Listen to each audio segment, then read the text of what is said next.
बिस्मिल्लाहिर्रहमानिर्रहीम, अस्सलामु अलैकुम, गुड मॉर्निंग, वेलकम टू सुबह सवेरे पाकिस्तान। मैं हूं हमजा तारिक और मैं हूं आपके साथ सैयदा इकरा बुखारी। उम्मीद करते हैं आप सब खैरियत से होंगे। और जब आपका सफ़र है, जब आप ऑफिस के लिए आते हैं, स्कूल बच्चों को छोड़ने जाते हैं, या कोई भी आप सफ़र कर रहे हैं, दौरान सफ़र आप खैरियत से सफ़र कर रहे होंगे और फ़ोन का इस्तेमाल नहीं कर रहे होंगे, क्योंकि अगर फ़ोन का इस्तेमाल आप करेंगे तो जिस तरह तजावीज़ सामने आई हैं अब ये कि मोबाइल फ़ोन का इस्तेमाल जब आप दौरान ड्राइविंग कर रहे होते हैं तो उसको संगीन जुर्म उनका कि कंसीडर किया जाएगा। और इसके ऊपर अब जो है जुर्माने जो हैं वो भी बताए गए हैं कि क्या होगा अगर आप मोटरसाइकिल इस्तेमाल कर रहे हैं और आप मोबाइल का इस्तेमाल साथ कर रहे हैं, चाहे रास्ता देखने के लिए कर रहे हैं, किसी की कॉल सुन रहे हैं, कुछ स्टोरी बना रहे हैं अपने फेसबुक के लिए, व्हाट्सएप के लिए, इंस्टा के लिए, या कुछ भी कर रहे हैं, तो आपको 1000 रुपया जुर्माना होगा। तो 1000 रुपया जेब में लेके निकलिए अगर आप मोबाइल इस्तेमाल करना चाहते हैं। लेकिन अगर आप गाड़ी चला रहे हैं तो फिर गाड़ी के ऊपर आप लोगों को 1500 रुपये जुर्माना होगा। और अगर जो कि पब्लिक ट्रांसपोर्ट के ऊपर जो चला रहे होते हैं, ड्राइवर्स जो होते हैं ख़ास तौर पर,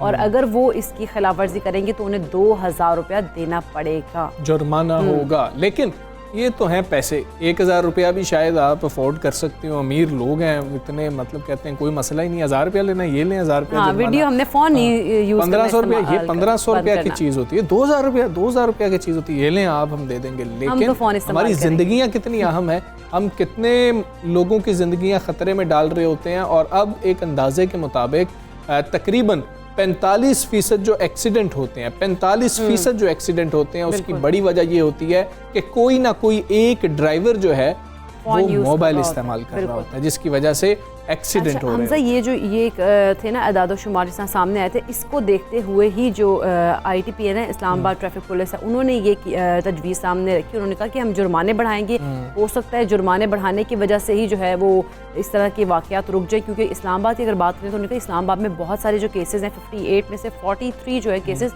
उनमें मोबाइल फ़ोन का इस्तेमाल ही था कि वो जो एक्सीडेंट वगैरह हुए। आप देखें ना, हम ऐसे ही कर रहे होते हैं, हम साथ कार ड्राइव कर रहे हैं या बाइक पे हैं, हम साथ साथ मोबाइल सोशल मीडिया से दूर नहीं रहना चाह रहे, उसको देख रहे हैं, या फिर कॉल आ जाती है तो उसको सुनते हैं। अब सबसे बड़ा मसला ये है कि एक तो बड़ी सहूलत हमारे लिए हुई ना कि हमें रास्तों का पता लग जाता है और हम मैप्स को देखते हुए, गूगल मैप्स को ख़ास तौर पर देखते हुए अपनी मंजिल तक पहुँच जाते हैं। लेकिन अक्सर हम इतने ज़्यादा उसमें जो है गुम हो जाते हैं कि हमें समझ ही नहीं लगती है, और उसकी वजह से भी हादसा पेश आ जाता है। तो बहुत ज़्यादा ख्याल रखें, हमारी सहूलत के लिए है मोबाइल, लेकिन ये ना हो कि हमारे लिए वबाले जान बन जाए। हमसे जुर्माना तो बड़ी छोटी चीज़, कितनी कीमती जानें जो हैं वो चल जाती हैं इस तरह के हादसात में। जब आप ड्राइविंग के दौरान आप फ़ोन यूज़ कर रहे होते हैं और आप इतने मगन होते हैं कि आप देख ही नहीं रहे, आगे पीछे से आपके कौन आ रहा है आपको, क्योंकि हमारे ट्रैफिक में भी ऐसे है कि हर कोई भी नहीं ध्यान से चल रहा है। एक तो ना कि हम ट्रैफिक के जो कवानीन है उनकी हम पासदारी कर रहे हो, ऐसा भी नहीं हो रहा होता है, तो हर रे को चुकन्ना रह के ड्राइविंग करनी पड़ती है यहाँ पर। तो ऐसे हालत में अगर आप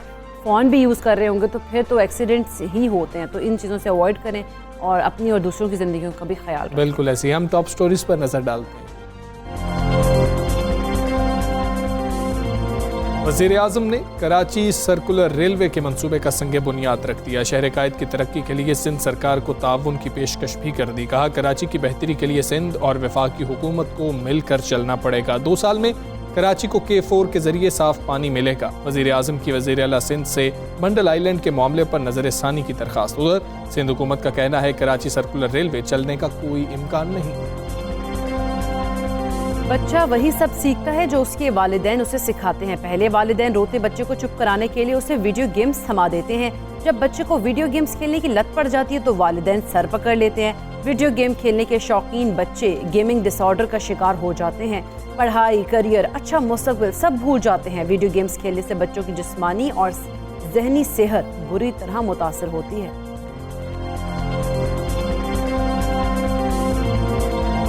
खेल का मैदान हो या सियासत का, कप्तान की शोहरत का जादू आज भी सर चढ़कर बोल रहा है। वज़ीर-ए-आज़म की 50 साला जिंदगी पर स्पिरिचुअल डेमोक्रेसी नामी दस्तावेजी फिल्म तैयार।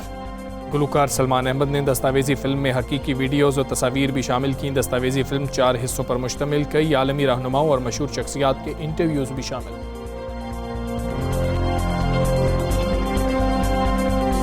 खेल के मैदानों में पाकिस्तानी खिलाड़ियों की कामयाबियों की तवील फहरिस्त। क्रिकेट, हॉकी, स्क्वॉश और दूसरे खेलों में दुनिया भर में सबसे लाली परचम लहराया। मार्शल आर्ट के ही मकबूल स्टाइल जुजित्सु में भी पाकिस्तान किसी से पीछे नहीं।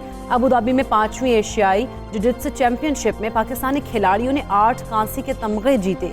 कोरोना के बाद गुज़श्ता 2 साल से मुल्क में तमाम तर इंडोर गेम्स पर पाबंदी के बावजूद शानदार कारकर्दगी दिखाई।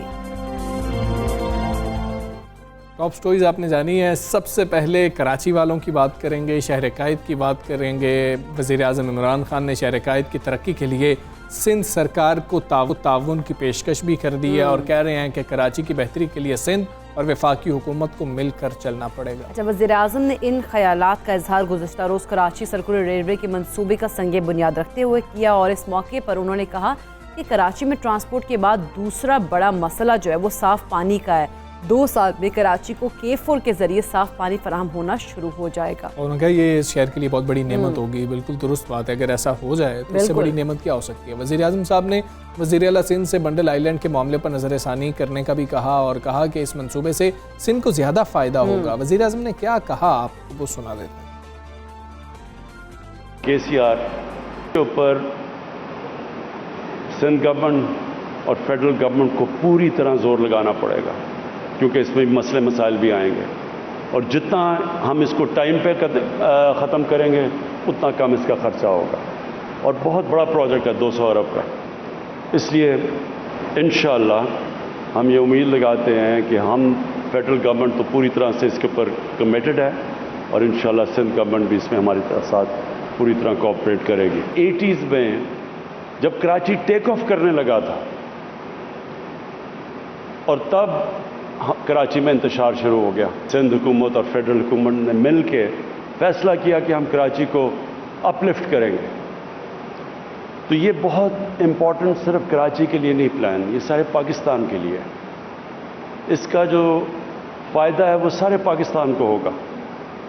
कराची वो शहर है जो कि सारी दुनिया में से इन्वेस्टमेंट खींच सकता है, लेकिन उसके लिए बुनियादी इंफ्रास्ट्रक्चर की ज़रूरत है और बुनियादी इंफ्रास्ट्रक्चर के अंदर जो सबसे इम्पॉर्टेंट चीज़ होती है वो एक शहर की ट्रांसपोर्ट सिस्टम होता है, जिसके ऊपर बदकिस्मती से जिस तरह की इन्वेस्टमेंट होनी चाहिए थी वो नहीं हुई। कराची का दूसरा बहुत बड़ा मसला वो पानी का है। फेडरल गवर्नमेंट और सिंध गवर्नमेंट को बिल्कुल मिल के चलना पड़ेगा, क्योंकि इंटरकनेक्टेड है। कराची कोई फेडरल गवर्नमेंट हम कुछ नहीं कर सकते जब तक कि पूरी कोऑपरेशन प्रोविंशियल गवर्नमेंट की ना हो, और कई चीज़ें हैं जो प्रोविंशियल गवर्नमेंट खुद नहीं कर सकती फेडरल गवर्नमेंट के बगैर। तो जो भी हमारे पॉलिटिकल डिफरेंसेस के बावजूद हमें मुल्क की खातिर, सिंध की खातिर हमें इसको पूरी तरह कराची में इकट्ठे मिलकर चलना पड़ेगा। वज़ीर आज़म ने क्या कहा आपने सुना है, जबकि सिंध हुकूमत का कहना है कि कराची सर्कुलर रेलवे मंसूबे की किसी फॉरम ने मंजूरी नहीं दी। मंसूबे के लिए कंसल्टेंट की खिदमात भी ताहाल नहीं ली गई हैं। वज़ीर ट्रांसपोर्ट सिंध अवैस कादिर शाह कह रहे हैं कि कराची सर्कुलर रेलवे चलने का कोई इम्कान नहीं। अच्छा, उन्होंने कहा कि सिर्फ सर्वे में 2 साल जो है वो लग सकते हैं। इसी हवाले से हम बात भी कर लेते हैं। हमारे साथ मौजूद हैं कराची से PTI के रहनुमा आफ्ताब जहांगीर। अस्सलाम वालेकुम, गुड मॉर्निंग आफ्ताब जहांगीर साहब। सर्कुलर रेलवे का संगे बुनियाद की बात करें, कराची के लिए कितना अहम संगे मील साबित होगा और इसकी बरवक्त तकमील के लिए क्या इकदाम लिए जा रहे हैं? देखिए, कराची के अंदर जो इस वक्त सबसे बड़ा मसला है वो है ट्रैफिक का मसला है, क्योंकि कराची शहर जो है दिन ब दिन फैलता जा रहा है। यहाँ की आबादी जो है ऑफिशियली तो जो सेंसस के मुताबिक पिछली सेंसस के मुताबिक तो 1.5 करोड़ 60 लाख के करीब है तकरीबन, और लेकिन हकीकतन ये आबादी जो है 2.5-3 करोड़ के करीब है। इसलिए यहाँ पर आप को अगर कहीं जाना है और आना है तो उसके लिए आप 1-1 घंटा आपको निकालना पड़ता है। अभी शाम के टाइम भी इतना सख्त जाम होता है, सुबह के टाइम भी। तो इसके लिए जितनी भी मेजर्स ली जा रही हैं, ये सर्कुलर रेलवे जो है ये एक बहुत अहम रोल अदा करेगा। ये किसी ज़माने में हुआ भी करता था कराची के अंदर, तो जब ट्राम वगैरह होती थी, मैं छोटा होता था तो मैंने उसमें सफ़र भी किया है, लेकिन अब वो नापीद हो गया और ख़त्म हो गया वो सिलसिला। लेकिन दोबारा से अब इसको शुरू किया जा रहा है और तकरीबन जो एस्टिमेट लगाया है इसका करीब 4 लाख 4.5 लाख के करीब डेली इसके अंदर लोग सफ़र करेंगे। तो ये बहुत बड़ा रिलीफ हो जाएगा कराची के आवाम के लिए। इसी तरह ग्रीन लाइन का मंसूबा है, अगर ये 2 मंसूबे ट्रांसपोर्ट के हवाले से, फिर ऑरेंज लाइन है, अगर ये मंसूबे अपने वक्त पर मुकम्मल हो जाते हैं, जैसे इसके लिए टाइम दिया गया है 1.5 से 2 साल, अगर ये इस 1.5 से 2 साल में मुकम्मल हो जाता और ये किसी सियासत की नज़र नहीं होता, इसमें आवाम को बहुत बड़ा रिलीफ मिलेगा, सफ़र करने वाले को भी रिलीफ मिलेगा और रोड पर जाने वाले को भी रिलीफ मिलेगा। तो ये कराची के लिए बहुत ज़रूरी है। कराची क्योंकि आपको पता है एक माशी हब है जो 70% रेवेन्यू वफाक को और 95% रेवेन्यू सूबे को देता है। तो इस शहर के अंदर जितने जल्दी ये मसाइल पर काबू पाया जाएगा तो इससे सबसे बड़ा जो मसला है वो कोऑर्डिनेशन का है। वज़ीर-ए-आज़म इमरान खान साहब खुद कह रहे हैं कि कराची के मसाइल के हल के लिए वफाक और सिंध को अब मिलकर चलना होगा। जो गलत फहमियाँ हैं उनके इजाले के लिए क्या पॉलिसी बनाई जा रही है? सबसे बड़ी बात तो ये कि जब आप टेबल पे बैठते हैं और फिर ये खुले जहन से बैठते हैं कि हमने मसाइल को हल करना है, तो फिर कोई वजह नहीं है कि आपस में जो भी कोई इंतज़ामी दूरियां हैं उसको ख़त्म किया जा सके। सियासी तो यकीनन उनकी अपनी एक सियासत है, उनका अपना एक तरीक़ेकार है, उनका अपना एक मंशूर है, हमारा अपना एक मंशूर है और तहरीक इंसाफ का हमारा अपना एक वो है। तो उसके अलावा जो है अगर आप इंतज़ामी तौर पर, क्योंकि बग़ैर वफाक के सूबा चल नहीं सकता और सूबे की मदद के बग़ैर वफाक भी अपने मंसूबों को पाए तकमील तक नहीं पहुंचा सकता, तो इन्हें बैठना चाहिए और संजीदा होकर बैठना चाहिए, खुले दिल और दिमाग के साथ बैठना चाहिए और कराची के शहरियों के लिए आसानियाँ पैदा करनी। ठीक है आफ्ताब साहब, आप हमारे साथ ही मौजूद रहिएगा। शहराज अहमद इस वक्त जो हैं वहीं पर मौजूद हैं, उनसे बात करते हैं कि वज़ीर-ए-आज़म पहुँचे, ऐलानात भी हुए, सिंध हुकूमत की जानिब से भी कुछ बयानात सामने आए। जी शहराज, बताइएगा हमें अवाम के एक तो जज्बात बताइएगा, उनको अब कितनी उम्मीद है और जो आपने वहाँ पर देखा कि ऐसा लग रहा था कि जो कोऑर्डिनेशन के मसाइल हैं कुछ हल हो जाएंगे? जी बिल्कुल, कराची वालों का तो देरीना मुतालबा रहा है कि कराची की ट्रांसपोर्ट को जो है वो बहाल किया जाए और कराची के जो पुराने मंसूबे थे उन्हें दोबारा बहाल किया जाए, क्योंकि 1999 में जो है KCR का मंसूबा जो है सोची समझी साजिश के तहत जो है वो बंद कर दिया गया था।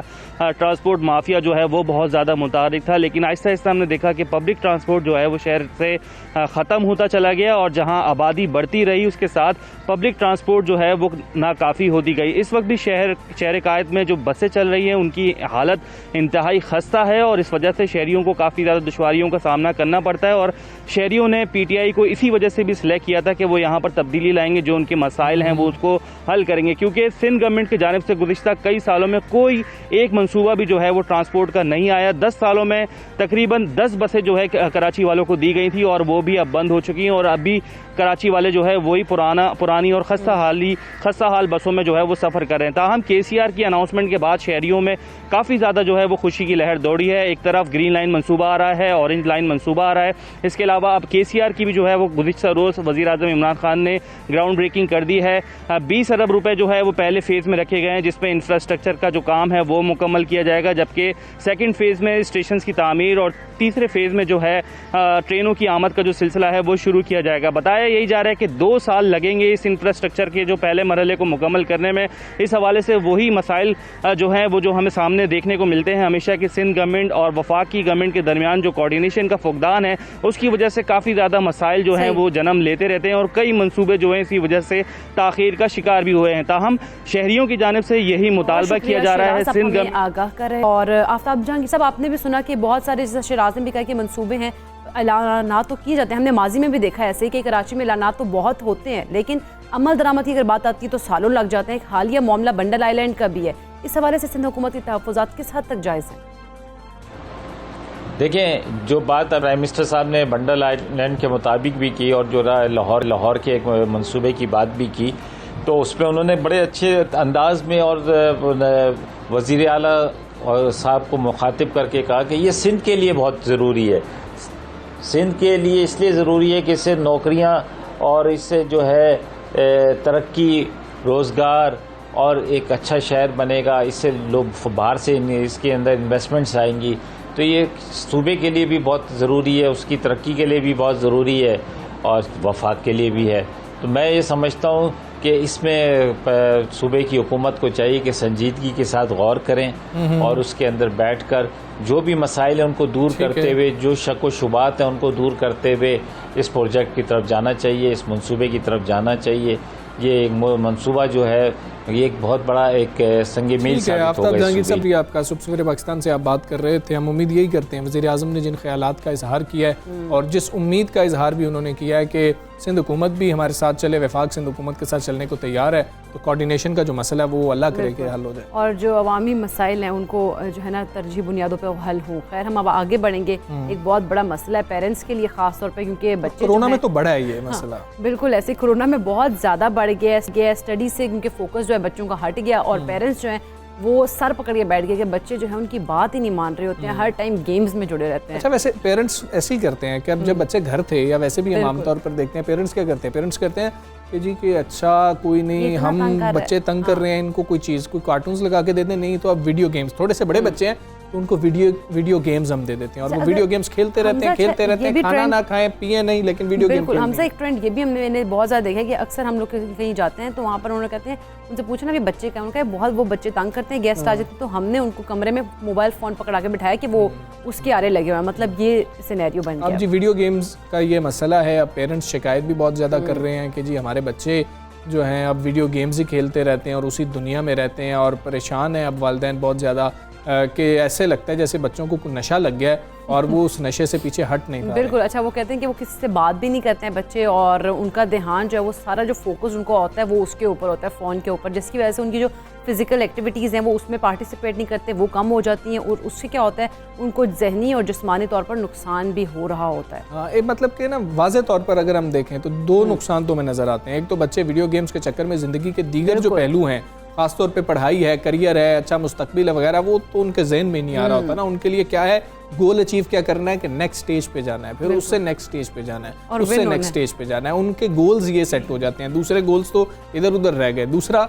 मुसलसल वीडियो गेम्स खेलने से बच्चों की जिस्मानी ज़हनी सेहत बुरी तरह मुतासिर होती है। आंखों के हवाले से देखें कितने मसाइल होते हैं, फिर रहती उसी दुनिया में है वो बच्चे। आप सोए हुए भी होंगे ना छोटे बच्चे, लग रहा होता है कि ये शायद अभी भी कोई गेम ही खेल रहा है। बिल्कुल ऐसे। अच्छा, माहिरीन सेहत जो वो कहते हैं कि जो वीडियो गेम्स हैं इनके खेलने के शौकीन ज़्यादातर जो बच्चे होते हैं उनमें क्या होता है, गेमिंग डिसऑर्डर या गेमिंग के नशे का शिकार हो जाते हैं वो लोग, और वालिदैन हर मुमकिन कोशिश के बावजूद भी अपने बच्चों को उस खतरनाक कैफियत से निकाल नहीं पाते हैं। मैरी परवेज़ हमारे साथ हैं, हमारे नफ्सियात हैं, उनसे जानने की कोशिश हैं कि गलती पहली जो है वो पेरेंट्स कर रहे होते हैं या वो बच्चों की गलती होती है और इससे छुटकारा आखिर हासिल कैसे किया जाए। मैरी अस्सलाम वालेकुम, गुड मॉर्निंग।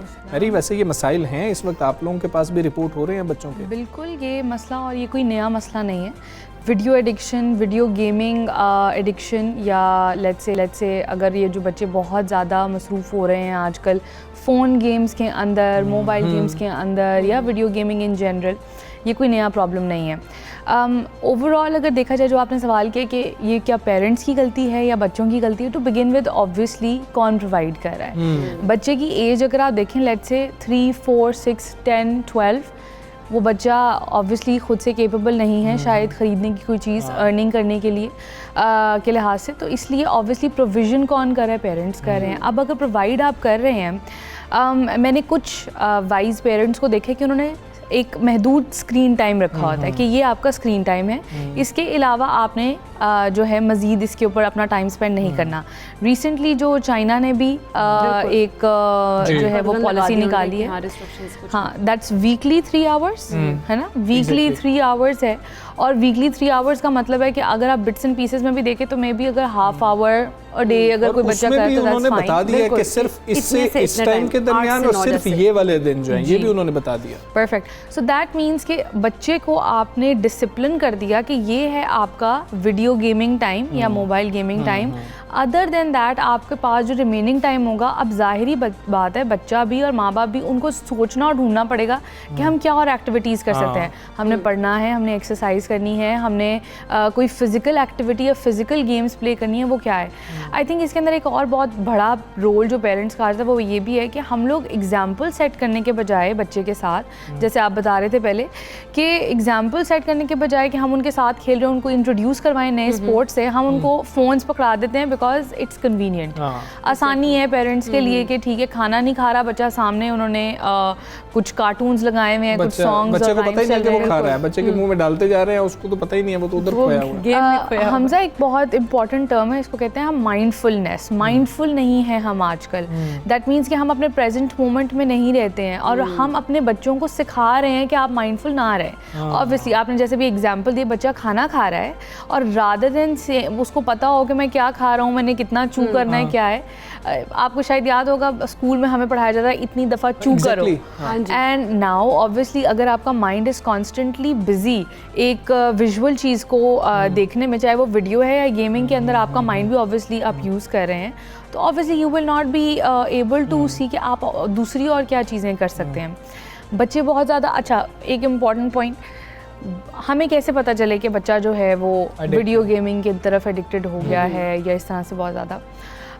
बच्चे झूठ बोलना शुरू हो जाएंगे, जैसे फॉर एग्जांपल झूठ बोलकर अगर वो कह रहे हैं कि जी मैंने होमवर्क कर लिया है, मैंने ये काम हो गया है, तो ये छोटी छोटी इंडिकेशंस हैं कि बच्चे ने झूठ बोलना शुरू कर दिया, वो इरिटेटेड है अगर तो उसको गेमिंग आप करने नहीं दे रहे या वो नहीं कर सका थ्रू आउट द डे, अगर वो किसी और चीज़ के अंदर बिजी था। अगर हमें ये लगे, जैसे फॉर एग्जांपल बड़ों में भी जब एडिक्शन होती है, हम लोग सिगरेट, अल्कोहल, ये चीज़ का एक्सक्यूज़ ये होता है कि ये मुझे सुकून देता है, तो वीडियो गेमिंग भी बच्चे को अगर ये लगने लग जाए कि ये मुझे पीस देगा, तो दैट मीन्स कि दैट्स अ बिग इंडिकेशन कि उसको एडिक्शन। अब करना क्या? हाँ, अब करना क्या है? नंबर 1 जो मैं पहले कह रही थी कि पेरेंट्स स्टेप इन। देखिए वीडियो गेमिंग बहुत से बच्चे ऐसे करते हैं जिनको एडिक्शन नहीं होती है, वो बाकी ज़िंदगी की नॉर्मल चीज़ें कर रहे होते हैं, लेकिन अब अगर आप ऐसी चीज़ें देख रहे हैं तो स्टेप इन करके बच्चे को फिजिकल एक्टिविटी से इंट्रोड्यूस करवाएं, स्क्रीन टाइम लिमिट करें उनका।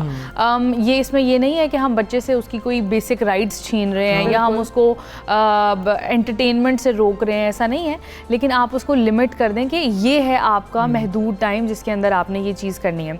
उसके अलावा another thing that can be done is कि जब आप बच्चों के साथ प्रैक्टिस कर रहे होते हैं, while you doing setting examples, जब आप कर रहे होते हैं तो आप कॉन्स्टेंटली उनके साथ कम्युनिकेट भी करें, उनको ये बताएं आप कि ये इसका कॉन्सिक्वेंस क्या है। वही बात है कि हमारे माशरे में जब हमें कुछ पता चला ये चीज़ गलत है, हम कहते हैं बस स्टॉप, इधर आज के बाद ये नहीं होगा, कोई रीज़न नहीं, कुछ नहीं, कह दिया ना, बस कह दिया। वो वाली सिचुएशन नहीं करनी आपने उनके साथ कम्युनिकेट करना है, उनको बताना है कि इसके क्या कॉन्सिक्वेंसेज हैं। जब आप एक बच्चा जो है ना, that's an adult in a small body, तो आप जब उसके साथ बात करेंगे, उसको समझाएंगे, तो उसको लगेगा कि ये डिसीजन मेकिंग में मेरा रोल है, और वो फिर एक्टिवली खुद भी चांसेस हैं ज़्यादा कि वो उसके ऊपर पार्टिसिपेट करेगा। अच्छा ठीक है, ये तो हो गया कि हमने बच्चों को बताना है किस तरीके से स्क्रीन टाइम देखना है, लेकिन वीडियो गेम्स कौन सी खेलनी है? क्या कुछ ऐसी वीडियो गेम्स हैं जिनके नेगेटिव जो है असरात हो रहे होते हैं बच्चों के जहनों पे, कि वालिदैन को हम समझा सकें कि ये गेम्स आपने अपने बच्चे को नहीं खेलने देनी? अच्छा, that's a very good question. You know why? क्योंकि हम बच्चों को लेट्स से आपने वीडियो गेम ला कर दे दी, अब वो जाता है स्टोर पर, उसको जो सीडी चाहिए है वो पकड़ लेगा, व्हाटएवर जिस भी तरीके से होती है। I don't even remember now कि बचपन में कैसे होता था, हमने हम शायद सीडीज और ये चीज़ होती है, अब पता नहीं, I don't know how, but anyway ये बच्चे जो हैं अब अपनी मर्ज़ी से जाके वो अगर गेमिंग जो है अपनी पिक करें, पेरेंट्स को कुछ पता नहीं है कंटेंट क्या है, उसमें वायलेंट कंटेंट भी है, उसमें सेक्सुअल कंटेंट भी है, उसमें ऐसी इनअप्रोप्रिएट बातें भी हो रही हैं जो कि आप रियल लाइफ में शायद अपने बच्चे को कभी उससे एक्सपोज ना करें। तो आपने विदाउट मॉनिटरिंग के उसमें क्या कंटेंट है, आपने बच्चे को कमरा भी दे दिया। और यहाँ एक इम्पॉर्टेंट तरीका जो है जिससे आप प्रोटेक्ट कर सकते हैं, कॉमन रूम्स के अंदर गेमिंग की चीज़ें रखें, बेडरूम्स में ना रखें। ये एक अच्छा तरीका है कि हाँ, कॉमन रूम के अंदर होगा, आप हर वक्त देख सकते होंगे कितनी देर इस्तेमाल करे, क्या चीज़ देख रहा है स्क्रीन के ऊपर। एग्जैक्टली। तो ये छोटी छोटी चीज़ें जो कि बहुत ज़्यादा इफेक्टिव हैं, तो हम लोग वो फॉर ग्रांटेड हैं, अच्छा कमरे में हो, यहाँ पे कमरे में रख देना, शोर नहीं आएगा, बच्चे तंग कर रहे हैं तो बेडरूम में है, वो बेहतर है। अपनी कन्वीनियंस से थोड़ा सा, एटलीस्ट जब तक आपका बच्चा एडल्ट नहीं हो जाता, वो अब आपने पैदा कर लिया तो आपकी जिम्मेदारी भी है। बिल्कुल ठीक है, बहुत ज़रूरी चीज़ है। एग्जैक्टली होता है ज़्यादा। बहुत शुक्रिया आपका और सबसे बड़े पाकिस्तान बनी और हमजा, जिस तरह से उन्होंने कहा है ना कि पेरेंट्स अपनी कन्वीनियंस के लिए कमरे में, हमने देखा कि हर घर में ऐसे ही होता है, ऐसे ही होता तो अगर ये अच्छा, मैं अगर अपने बचपन में चला जाऊं, यकीनन बाकी घरों में भी उस वक्त तो ऐसे ही होता होगा कि ऐसी जगह पर जो है ना टीवी रखा जाता था हमारे घर के अंदर, कि जो किचन में वालदा को नजर आ रहा हो कि अगर वो किचन में काम भी कर रही है ना, तो उनकी नजर पड़ रही हो कि इस वक्त टीवी पर चल क्या रहा है। तो ये बहुत हमारा अहम तो चीज़ है। कंप्यूटर जो होता था ना वो भी लाउंज में रखा होता था मोहम्मद ने कि जो बैठ के खेल रहे हैं ना कि मुझे पता लगे कि कितनी देर खेल रहे हैं और क्या क्या कुछ हमारा जो कंप्यूटर था, डेस्कटॉप होते थे, उस वक्त उसके पीछे शीशा होता था कि पता लगे कि क्या हो रहा है। तो इस तरह की चीज़ें पेरेंट्स किया करते थे, अब क्यों नहीं कर रहे हैं? क्योंकि अपनी आसानी चाह रहे हैं, अपनी आसानी में बच्चे का मुस्तकबिल ख़राब मत कीजिए। हम एक ब्रेक लेंगे, ब्रेक के बाद वापस आते हैं।